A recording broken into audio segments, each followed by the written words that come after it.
खुद से पहले हमेशा अपने बच्चे को सोचूंगी। इस दर्द को बर्दाश्त करने से अच्छा मैं मर जाऊं। रात रात भर रोती रहती थी मैं, रात रात भर मैं अपने हस्बैंड के आगे गिड़गिड़ा रही, रत्ती भर असर नहीं हुआ। मेरा 6 महीने का बेटा है जो बर्दाश्त के बिल्कुल बाहर था, तो ये सब करना पड़ेगा। जब दवा काम ना आए तब दुआ का सहारा लेना ही पड़ता है। और जब जिंदगी सब सवाल एक साथ पूछे तो मेरा जवाब होता है, वाहिगुरु जी बस आप संभाल लेना। तो हेलो सखियों और उनके पतियों, उम्मीद है आप सब सुकून में होंगे। तो आज का वीडियो पार्ट 2 है मेरी लास्ट वीडियो का। तो पार्ट 1 में मैंने शेयर किया था कि क्या सिम्टम्स थे, क्या टेस्ट हुए, कितने रिपीट टेस्ट हुए, कितने डॉक्टर्स के पास गए, ऑपरेशन तक क्यों बात पहुंची, रिपोर्ट्स में बार बार क्या आ रहा था, बार बार टेस्ट क्यों हो रहे थे। ये सब मैंने उस वीडियो में शेयर किया। और अगर आपने वो वीडियो नहीं देखी है तो प्लीज जाके जरूर देखें। मेरा नाम है आकांक्षा और मैं इस कॉर्पोरेट टू कडल चैनल की होस्ट हूँ, जहां पर हम शेयर करते हैं असली पेरेंटिंग और असली बातें। तो लास्ट एफएनएसी रिपोर्ट के बाद भी जब कुछ क्लियर नहीं हुआ तो मैंने अपने हस्बैंड को बोला कि ईएनटी को कंसल्ट करते हैं। और जैसे ही हम ईएनटी डॉक्टर के पास गए, उन्होंने जो बोला वो सुनते ही मुझे तसल्ली भी हुई और मैं डर भी गई। तो डॉक्टर ने बोला अगर बॉडी में कोई भी लिम्फ बन रहा है तो वो टीबी है। और मेरे छूटते ही उनसे पहला सवाल था कि डॉक्टर मेरा 6 महीने का बेटा है। और जो डॉक्टर ने बोला, मैं इतना दर्द में थी, बट जो डॉक्टर की बात सुनकर जो मुझे इतनी तसल्ली हुई, डॉक्टर ने बोला डोंट वरी, ये कंटेजियस नहीं है। आप अपने बच्चे को फीड भी करा सकते हो, उसके पास भी रह सकते हो, उसके साथ भी सो सकते हो, उसके साथ खेल भी सकते हो। और ये सुनकर मेरे सिर्फ वर्ड से शुक्र है तेरा वाहिगुरु, क्योंकि हूं तो एक माँ ही ना। खुद से पहले हमेशा अपने बच्चे को सोचूंगी। बीमारी का पता लग चुका था, मेडिकेशन स्टार्ट हो चुकी थी। डॉक्टर ने कहा हर 15 दिन में आपको आना पड़ेगा टू ड्रेन द फ्लूइड, ताकि आपकी रिकवरी फास्ट हो सके। मतलब वही इंजेक्शन लगाएंगे, पस निकालेंगे। पर 2-3 बार टेस्ट कराने के बाद ये चीजें सुन के तो मैं पागल हो रही थी। बट ठीक है, अगर फास्ट रिकवरी करनी है तो ये सब करना पड़ेगा, मेडिकेशन भी खानी पड़ेगी। तो अब मैं खुशी खुशी घर आ गई, क्योंकि मैं जान चुकी थी कि मुझे क्या हुआ है और मैं अपने बच्चे के साथ रह सकती थी। सिर्फ 6 महीने का कोर्स था, मेडिकेशन खाओ, कोर्स खत्म और मैं ठीक। लेकिन जैसा हम सोचते हैं लाइफ हमेशा वैसे नहीं चलती, क्योंकि वाहिगुरु जी की प्लानिंग कुछ अलग ही होती है।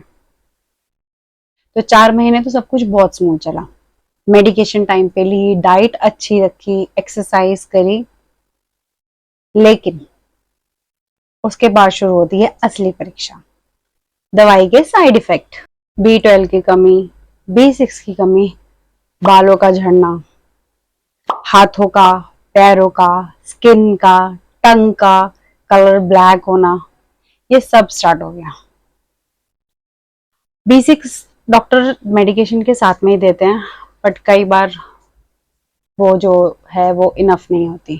तो सब कुछ बर्दाश्त हो रहा था, लेकिन एक ऐसा साइड इफेक्ट जो बर्दाश्त के बिल्कुल बाहर था, न्यूरोपैथी। और जब मैंने ये डॉक्टर को जाके कंसल्ट किया, डॉक्टर को जाके बताया, तो उन्होंने कहा कि आप ये जनरल फिजिशियन को दिखाइए। यानी चौथा डॉक्टर चेंज।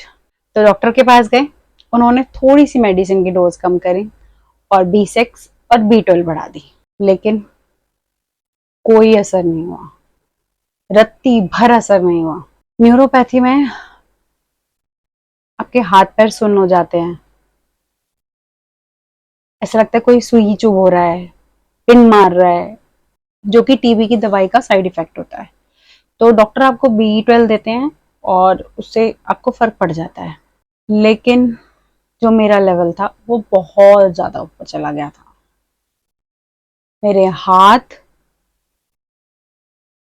बिल्कुल सुन्न पड़ गए थे, मेरे पैर, B12 की दवाई का कोई असर नहीं हुआ।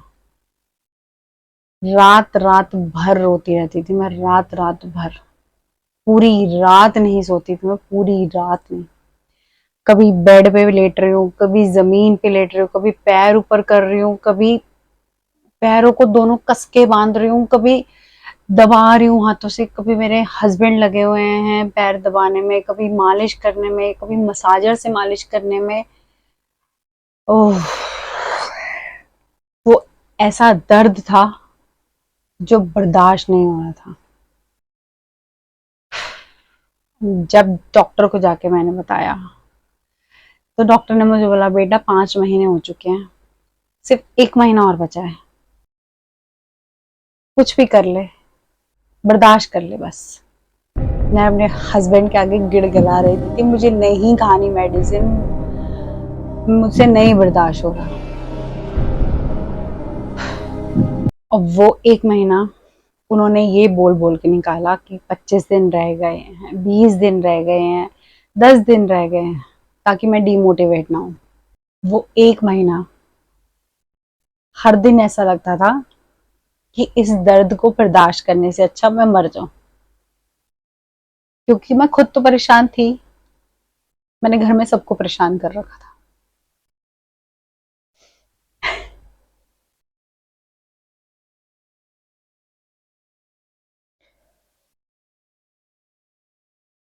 वो टाइम जब भी याद करती हूँ तो बस शुक्र करती हूँ मैं रब का कि किसी तरह निकल गया वो टाइम। और वो कहते हैं ना, जब सर पे वाहिगुरु जी का हाथ होता है तो वक्त लगता है चीजों में, पर सब कुछ ठीक हो जाता है। फाइनली 6 मंथ्स का कोर्स कंप्लीट हुआ। एक टेस्ट होता है, तो उस टेस्ट में सब कुछ नॉर्मल आया, मेडिकेशन बंद हो गई। तो इन पूरे 6 महीनों में मैंने क्या डाइट ली, बॉडी में क्या चेंजेस आए, न्यूरोपैथी की प्रॉब्लम मेडिसिन खत्म होने के बाद हील हुई या नहीं हुई, ये सब बातें हम करेंगे नेक्स्ट वीडियो में। और अगर आप मुझे कोई भी अप्रिसिएशन देना चाहते हैं उन 6 मंथ्स में हिम्मत दिखाने के लिए, तो कमेंट बॉक्स में दे सकते हैं। और अगर आपने यहाँ तक वीडियो देखी है तो सब्सक्राइब भी कर लीजिएगा। तो मैं मिलती हूँ आपसे नेक्स्ट वीडियो में। अपना ख्याल रखिए और अपनी रूह का सुकून बनाए रखिए। अलविदा।